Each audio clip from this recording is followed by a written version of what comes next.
শিশু রামেসার বিষয়ে সবশেষ তথ্য নিয়ে আলোচনা করতে আমাদের সঙ্গে এই মুহূর্তে যোগ দিচ্ছেন ব্যারিস্টার মিতি সানজানা। ব্যারিস্টার মিতি সানজানা, আপনাকে স্বাগত জানাচ্ছি বিরতিহীন ইন্ডিপেন্ডেন্ট সংবাদে। শুরুতেই জানতে চাই যে ডিএনএ রিপোর্ট যেহেতু জমা হয়ে গেছে, শিগগিরই চার্জশিট হবে। এক্ষেত্রে 1 মাসের মধ্যে বিচার কাজ শেষ করার কথা বলা হচ্ছে, কিন্তু আমরা এর আগেও যেমনটি দেখেছি যে অসংখ্য ধর্ষণের মামলা হলেও সেটির কিন্তু বিচার নিশ্চিত করা হয়নি। নানা মহল থেকে যদি দাবি না উঠতো তাহলে কি এত দ্রুত এই বিচার সম্ভব হতো? জি, প্রথমত হচ্ছে যে বিচারিক আদালতে কিন্তু অনেক সময় আমরা দেখেছি যে রায় হয়েছে, যেমন শিশু আসিয়ার ক্ষেত্রে।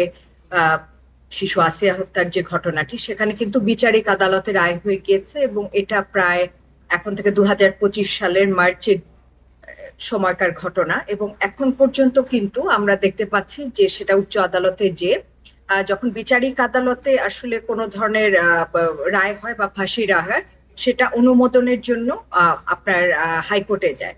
এবং হাইকোর্টের এই কেস যে যে হিসেবে যায় সেটাকে বলা হয় ডেথ রেফারেন্স। তো আমাদের বাংলাদেশে এমন নজির রয়েছে যে অসংখ্য এমন ডেথ রেফারেন্সের কেস, এগুলো অনেক ডিলে হওয়ার কারণে এগুলো কিন্তু হাইকোর্টে আটকে আছে। এবং দেখা যায় যে এই ডেথ রেফারেন্সের জন্য যে পেপার বুক তৈরি করতে হয়, সেটা তৈরি করতে অনেক সময় লেগে যায়। এবং এই যে কালক্ষেপণ হয়, এই সময়টা যিনি অভিযুক্ত ব্যক্তি তিনি কন্ডেম সেলে থাকেন। এবং অসংখ্য এরকম ঘটনা আমরা দেখেছি যেটা, হ্যাঁ, এটা সত্যি যে 1 মাসের মধ্যে বিচারিক আদালতে রায় হয়েছে। কিন্তু এখানে আমরা আসলে, আমি যেটা বলতে চাই যে আমার কাছে মনে হয় সমগ্র জাতি বসে আছে যে এই বিচারটি যাতে কার্যকর হয় সেটির অপেক্ষায় আছে। তো বিচারিক আদালতে হয়তো দেখা গেল যে এটার রায় হয়ে গেল, কিন্তু উচ্চ আদালতে যে সেটি আটকে থাকলো বছরের পর বছর। সেই ক্ষেত্রে আসলে আমি মনে করি যে এটি ভিকটিমের যে পরিবার রয়েছে, আপনি অলরেডি দেখেছেন যে ভিকটিমের বাবা তিনি একবার বলেছেন যে তিনি বিচার চান না এবং অতীতে এই ধরনের বিচারের কোনো রেকর্ড নেই। সেটা কিন্তু অলরেডি প্রমাণিত। আমরা দেখেছি যে অতীতে আসলে এই ধরনের বিচার বিচারিক আদালতে হলে উচ্চ আদালতে যে সেটি আটকে থাকে। তো কাজে এখানে যেটা আবার কিছু কিছু ক্ষেত্রে এমন এক্সাম্পলও রয়েছে যেখানে কিন্তু এই যে ডেথ রেফারেন্সের যে কেসটা, সেটা অনেক দ্রুত বিচারের মাধ্যমে কিন্তু রায়টি কার্যকর হয়েছে। তো আমার সেক্ষেত্রে কাছে একটু মনে হয় যে জানতে চাই, বিচার, আপনি বলছিলেন জি, যে উচ্চ আদালতে গিয়ে এই বিচার কার্যক্রমগুলো আটকে থাকে, এই আটকে থাকার পেছনে কারণটি কি এবং দ্রুত কিভাবে করা যায় জি, সেই বিষয়ে একটু আপনার পরামর্শ চাই। জি। একটা হচ্ছে যে যেহেতু এই বিষয়গুলো অনেক সংবেদনশীল হয়ে থাকে এবং নানান ধরনের যেই সাক্ষ্য প্রমাণগুলো থাকে, সেগুলো আসলে আপনার সেগুলো কালেক্ট করা বেশ সময় সাপেক্ষ একটি ব্যাপার। এবং এখানে দেখা যাচ্ছে যে ডিএনএ টেস্ট যেটা, সেখানে আসলে অনেক দেরি হয়ে যায়, কারণ বাংলাদেশে মাত্র 2টি ডিএনএ ল্যাব রয়েছে। এর আগে একটি ডিএনএ ল্যাব ছিল এবং এখন 2টি ডিএনএ ল্যাব হচ্ছে।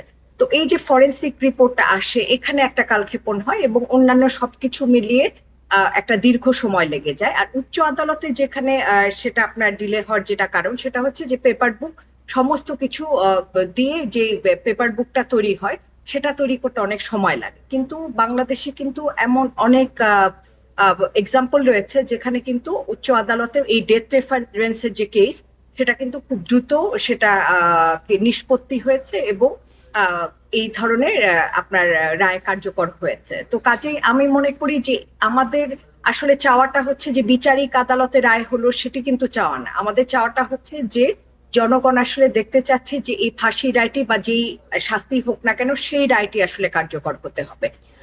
কারণ একটা বাচ্চা সে যখন এইরকম নৃশংসভাবে তাকে হত্যা করা হয়েছে, তার পরিবারের কিন্তু আর অন্য কিছু চাওয়া না, কোনো কিছু দিয়েই কিন্তু এই ক্ষতি আসলে পূরণ করা সম্ভব নয়। তার শুধু ব্যারিস্টার মিতি যেটুকু সানজানা, চাওয়া আরেকটি সেটি বিষয় হচ্ছে আমরা যে দেখেছি বিচার যে দেখতে চায়। রামিসার এই ঘটনার পরে বনশ্রীতেও এক 4 বছরের শিশু ধর্ষণের শিকার হয়েছে, সেই খবরটি আমরা পেয়েছি। এছাড়া চট্টগ্রামে একটি মাদ্রাসায় ছেলে শিশু বলাৎকারের শিকার হয়েছেন, সেই অভিযোগও পাওয়া গেছে। সেক্ষেত্রে যদি রামিসার বিচার দ্রুত হয় তাহলে কি পরবর্তী যে এই ঘটনাগুলো ঘটছে এগুলোর বিচারও কি এত দ্রুত হবে বলে আপনার মনে হয়? জি, আসলে এটা বিচারহীনতার যে সংস্কৃতি তৈরি হচ্ছে, সেটার কারণেই কিন্তু আসলে বারবার বারবার একের পর এক এই ঘটনাগুলো ঘটছে। আপনি দেখেন ইয়াসমিন ইয়াসমিন হত্যাকাণ্ডটা আমি বাদ দিচ্ছি, কিন্তু তনুর থেকে শুরু করে তারপরে অসংখ্য নারীরা, শিশুরা এই ধরনের শিকার হচ্ছেন। এবং এখন পর্যন্ত কিন্তু আমরা আইন পরিবর্তন করার পরেও একটি ফাঁসির রায়ও কার্যকর হতে দেখিনি। তো যার ফলে যখন এই ধরনের একটি বিচারহীনতার সংস্কৃতি তৈরি হচ্ছে, তখন কিন্তু বারবার বারবার ঘুরে ফিরে সে অপরাধীরা তারা কিন্তু পার পেয়ে যাচ্ছে এবং তারা সাহস করছে, অন্যরা সাহস করছে যে আবার এই ধরনের অপরাধ সংগঠিত করার। তো আমি মনে করি যে শুধুমাত্র নজির মানে স্থাপন করার মতো কোনো ধরনের কোনো ফাঁসি রায় এখন পর্যন্ত কার্যকর হয়নি। তো যার ফলে কিন্তু এই ঘটনাগুলো বারবার ঘটে যাচ্ছে এবং অবশ্যই আমি মনে করি যে prevention is better then cure. এই প্রিভেন্ট করাটাও আমাদের জন্য জরুরি এবং আমি মনে করছি যে প্রিভেনশনের যে একটা পার্ট, সেই পার্টের একটি অংশ হচ্ছে যে একটা সুষ্ঠু বিচারের মাধ্যমে সেই রায়টি কার্যকর করা। যেহেতু দেখা যাচ্ছে যে অনেক ক্ষেত্রে দেখা যাচ্ছে আসামি জামিন পেয়ে বেরিয়ে যায়, তারা আবার ভিকটিমের পরিবারের উপরে তারা নানা ধরনের চাপ প্রয়োগ করে, তাদেরকে নানাভাবে ভয় ভীতি প্রদর্শন করে, এইভাবে চলতে থাকে। এবং আপনি দেখুন যে যে শিশুটি রামিসা শিশুটি, তার কিন্তু আরেকটি বোন রয়েছে।